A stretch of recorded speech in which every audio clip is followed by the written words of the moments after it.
बाँचुन्जेल जीवनमा सब कुरा छुटेर जान्छ। जसरी दिनहरूसँगै सम्झना, रातहरूसँगै सपनाहरू छुटेर जान्छ। समयसँगै उमेर, उमेरसँगै खुसीहरू, समयसँगै साथीभाइहरू सब छुटेर जान्छ। तर कहिल्यै नछुटिने भनेकै ती बीचका यादहरू नरहेछ।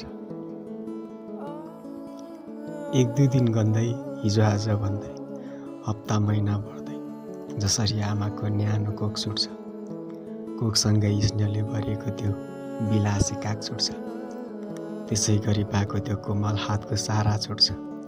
आनन्दले बसेर दुनियाँ हेर्न पाउने त्यो फक्ताङलुङ चाहिँ अटल बाघका फक्ताङ छुट्छ। आखिर नछुटिने भनेकै ती बीचका यादहरू नरहेछ।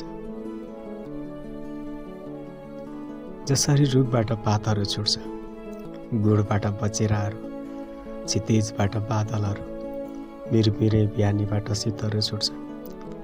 यसरी नै बोलीहरू छुट्छन्, बोलीहरू छुट्छन्, तिता मिठा सम्झनाका रङ्गी बिरङ्गी होलीहरू छुट्छन्।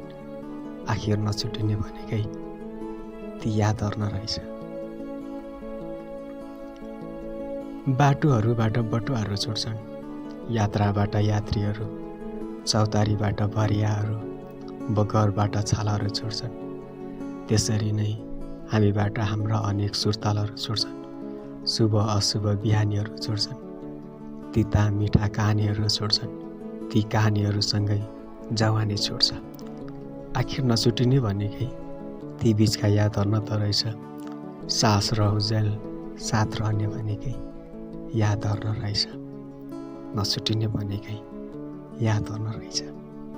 आखिर नछुटिने भनेकै यादहरू नरहेछ।